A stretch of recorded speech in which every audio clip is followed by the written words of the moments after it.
Labvakar, mazais draudziņ! Šovakar es tev pastāstīšu par 3 niedrāja draugiem, kas dzīvoja pie ezera Niedrāja. Saticīgi, priekos un bēdās. Tas bija pelēkais vilks, rudā lapsa un lempīgais sesks. Vakardien viņi bija nozaguši Jānītim un Anitītei kartupelīšus nauškāpiem un uzcepuši ugunskurā. Šodien viņi izdomāja, ka kartupelīšiem un iepriekš no veikaliem sazagtajām desām un kolām lieliski ietu klāt kādi salātiņi. Viņi visi 3 bija gaļēdāji, bet cik tad tu ēdīsi gaļu? Vajag jau arī kādu salātiņu un zaļumiņu. Zvēri no rīta pamodās. Sesks teica, vakardien pa naktī es gāju uz mežmalu un nevarēju izkārtoties. Mums vajag pamainīt uzturu. Es nevaru ēst tikai kartupeļus, desas un kolas un zivis. Man vajag arī kādu zaļumiņu. Lapsa saka, jā, man arī ir diezgan ciets vēderiņš, tati, tau. Vilks tik nosmaidīja par saviem draugiem un teica, labi, klausaties. Es esmu dzirdējis, ka netālu no Niedrāja Palsmanes pusē ir kāda čapkla saimniece, kurai ir iesauka pāse. Viņa vāra un audzē savā dārzā visādus dārzeņus. Tad viņa no tiem vāra adžikas un vēl visādus kompotus un vēl visu ko. Un runā, ka viņiem ir branks pieliekamais ar opuku un viņu mīļo Anniņu piebāsts pilns ar zaptēm un vēl visādiem gardumiem. Mēs varētu doties uz turieni, jo strādāt mēs negribam un naudiņas mums nav. Tā tad mums būs jāplaupa slavenais lielais osīšu pieliekamais. Lapsa saka, tati, tau. Labi, dosimies uz Palsmanes pusi un pa ceļam izplānosim plānu. Esmu dzirdējis, ka tajā mājā nav neviena suņa, tikai tāds medīgs kaķis vārdā Osītis. Ar to jau nu gan mēs tiktu galā. Tā 3 draugi gāja pāri mežam, aizgāja līdz mēriem, tad līdz mēru pagriezienam un tad gar ceļu. Turpināja ceļu līdz Palsmanei. Palsmanei viņi apgāja uz riņķīti un piekļuva Osīšu zemei no Palsas krasta. Viņi līda pa krastu augšā un redzēja, ka opuks ir tikko nopļāvis zāli un devies iekšā nosnausties. Anniņa nojumē šķina pupas, un zvēri pa ceļam bija izdomājuši, kā apčakarēt Osīti, jo jau tālu dzirdams pa visu novadu, ka Osītim ļoti garšo zivis. Un lapsai mugursomiņā līdzi bija Niedrāja kaltētie asari, kas bija ar ļoti specifisku smaržu. Viņi ieraudzīja, ka Osītis guļ nojumes jumtā, un lapsa saķemējās, vilks viņai uzlika kaķa masku, un tad lapsa gāja ņaudēt ar savu zivju bunti. Ņau! Kāda es esmu smuka ruda kaķenīte. Būtu te kāds runcītis, ar ko es varētu ieturēt tati tau romantiskas vakariņas. Man pat līdz ir savs ēdiens Niedrāja izsmalcinātie, saulē vītinātie, tīrītie asari. Osītis sadzirdēja, ka kaut kāds svešs kaķis ir. Pat cik Osītim nebija riekstu, viņam baigi neinteresēja meitenes. Kas ir rieksti? Nu tā ir tā vietiņa puikām, kas ir pie krāniņa, Osītim izoperēja riekstiņus kaut kad, lai viņš nestaigā daudz apkārt, tāpat kā Zefīram. Un tad Osītis tāds aizdomīgs bija. Viņš neļāvās lapsas valdzinājumam, kaut gan lapsa izskatījās ļoti simpātiska kaķenīte. Viņš sāka runāties. Rudā, kas tu tāda esi? Es tevi šai pusē neesmu redzējis. Osītis bija ļoti muskuļots un atlētisks runcītis, neskatoties uz to, ka viņam nebija riekstu. Viņš varēja sacelt pamatīgu trādi rīdi un sadot pat vidēja izmēra suņiem pa dupsi. Kamēr lapsa mēģināja koķetēt, viņa jau rādīja ar ķepu draugiem, lai tie skrien uz pagalmu. Viņi bija atņēmuši Osīšu plānu no ciempadomes inventūras, un viņi zināja, kur ir pieliekamais. Viņi redzēja, ka Anniņa šķin pupas. Viņi bija dzirdējuši, ka Pāsīte ir bijusi skolā. Taisni viņai stundas vēl bija, un Opuks pēc zāles pļaušanas bija iesnaudies. Viņi iegāja iekšā pa durvīm un gāja tālāk. Diemžēl Sesks, kā jau lempis, bija sajaucis puses, un viņš gāja uz otru pusi, jau augšā pa trepēm uz otro stāvu. Un vilks teica: Ps, lempi, uz otru pusi! Tad viņi pagāja garām vannas istabai, atvēra pieliekamā durvis, un svētlaime bija klāta.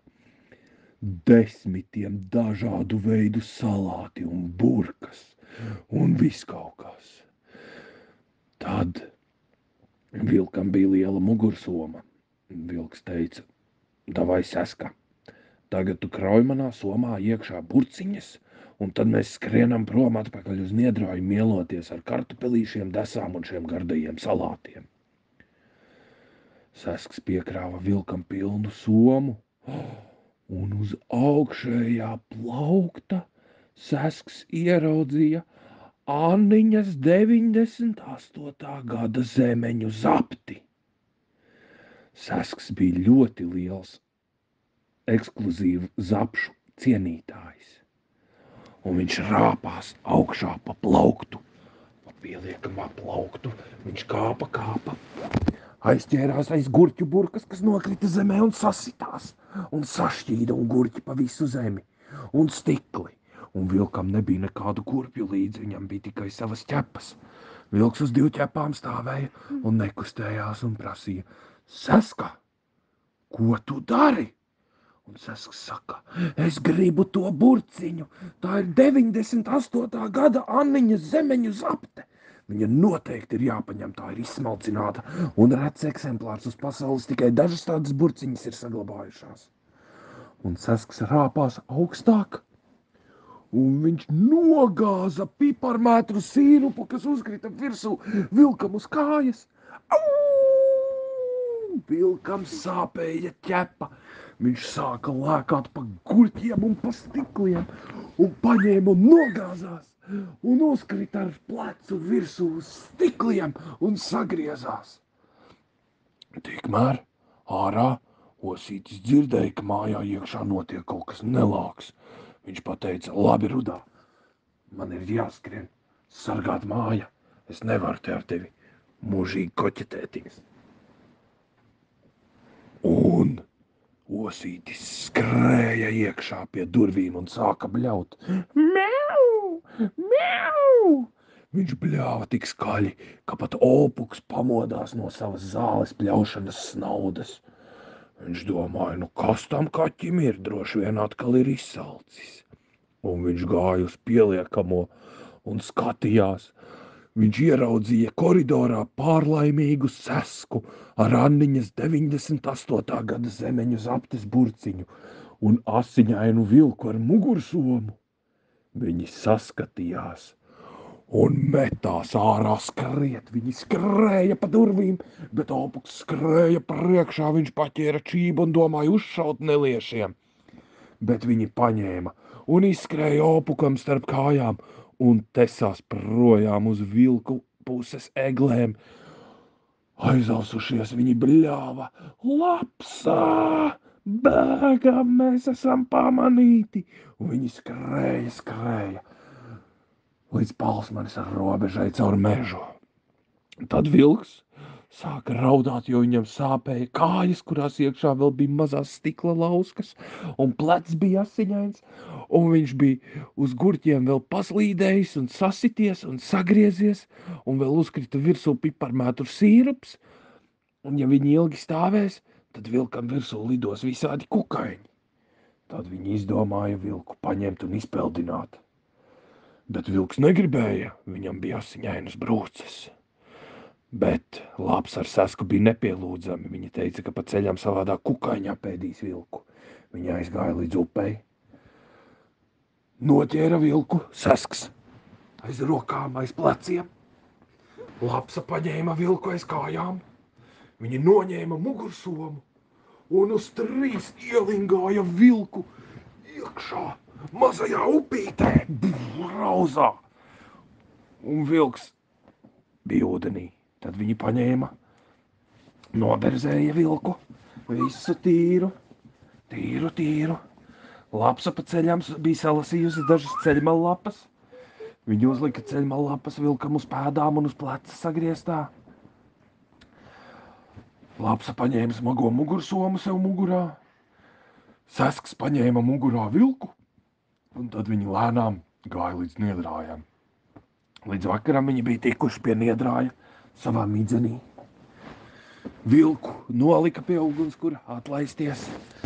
Viņi sakurināja ugunskuru, sāka cept desas, un Lapsa kā jau smalka kundzīte.